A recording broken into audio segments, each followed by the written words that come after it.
Good morning. ये हमने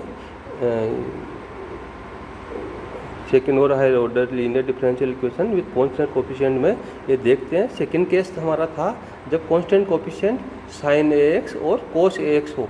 इसमें पहले हमने देखा जब sin ax cos ax का हम उसको d स्क्वायर को माइनस ए स्क्वायर से रिप्लेस कर देते हैं।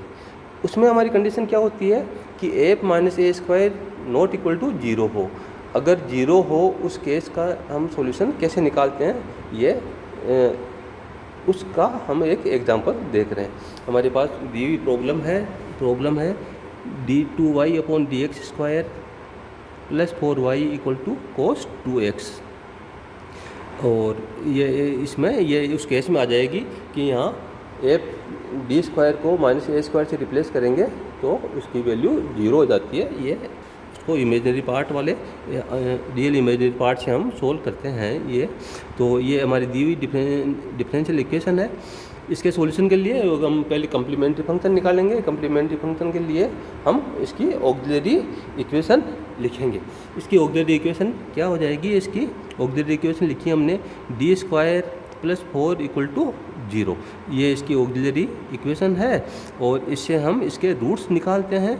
इसके रूट से फाइंड आउट करें तो ये डी इक्वल टू क्या आएगा, प्लस माइनस 2 आइटा। ये प्लस माइनस 2 आइटा आया। तो ये इसके रूट से फिर इसके इमेजनरी रूट्स आ रहे हैं। इमेजनरी रूट्स हैं कम्प्लीमेंट्री फंक्शन लिखने के लिए जो हमारे पास मेथड है अल्फ़ा प्लस आइटा बीटा के वाली फॉर्मूले से।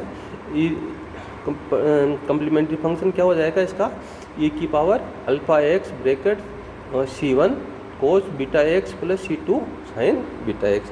तो उस फॉर्मूले से हम इसका कम्प्लीमेंट्री फंक्शन लिख देंगे। तो कम्प्लीमेंट्री फंक्शन क्या होगा इसका, ये कम्प्लीमेंट्री फंक्शन लिखा हमने तो ये equal to c1 cos 2x plus c2 sine 2x।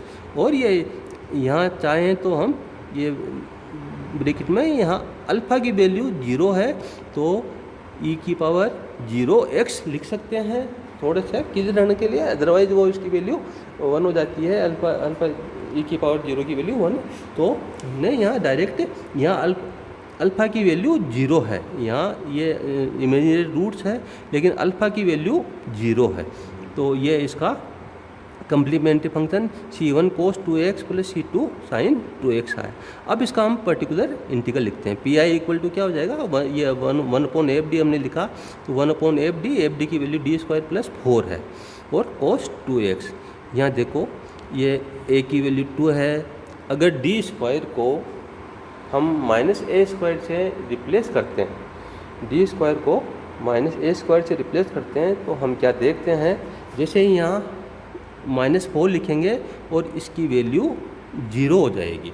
तो ये हमने जो हमारी जो कंडीशन थी कि ये f minus a square not equal to 0 नहीं होना चाहिए। तो यहाँ ये हमारी कंडीशन फुलफिल नहीं हो रही है तो हम यहाँ ये डिफरेंट मेथड यूज करेंगे इसको।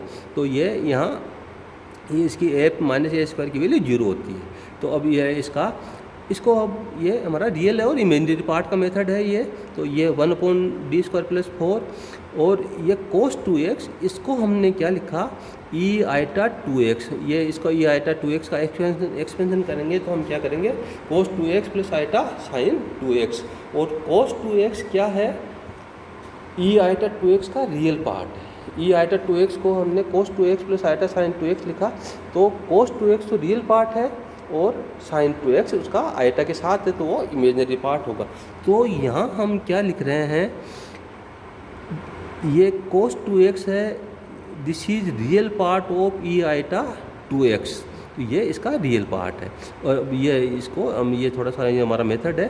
तो रियल पार्ट ऑफ इसको हमने इसके फैक्टर्स लिख दिए d माइनस 2 आइटा और d plus 2 iota e iota 2x।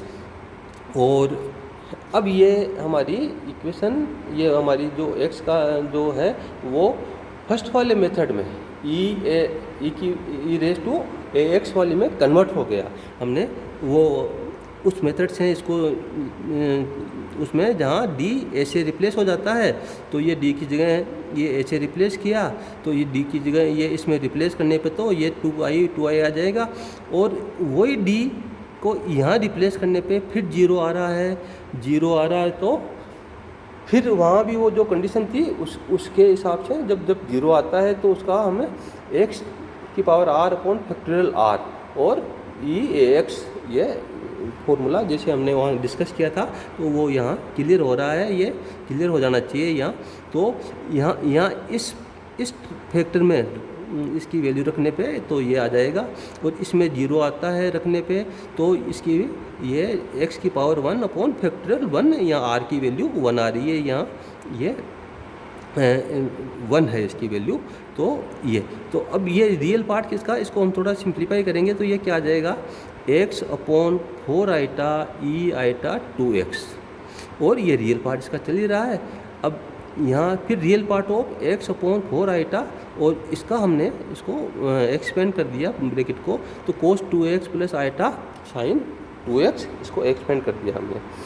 अब एक्सपेंड करके थोड़ा इसको सिंप्लीफाई करते हैं, तो ये x और ये आइटा के साथ है, तो यहाँ ये आइटा आ जाएगा, ये कैंसिल हो जाएगा, ये आइटा से ऊपर आइटा लेने के लिए ये आइटा कैंसिल हो जाएगा, इसका आइटा से वो ऊपर नीचे आइटा से मल्टीप्लाई करने पे ये माइनस हो जाएगा, और आइटा आ जाएगा, यहाँ आइटा कैंसिल हो जाएगा। तो अब इससे इसके साथ लेने पे ये बन जाएगा इसका रियल पार्ट, और ये आइटा के साथ इमेजिनरी पार्ट बनाएगा।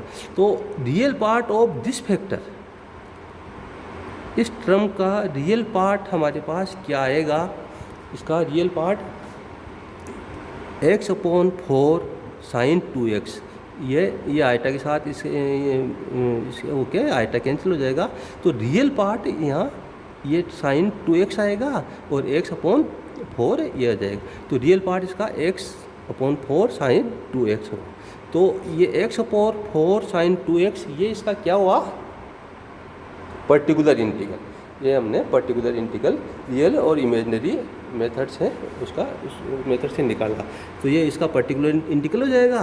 तो अब कंप्लीट सॉल्यूशन क्या हो जाएगा इसका, y equal to CA plus PI, complementary function plus PI, complementary function आपने ऊपर लिखा ही था, ये C1 cos 2x plus C2 sine 2x है, और ये इसका पर्टिकुलर इंटीग्रल है।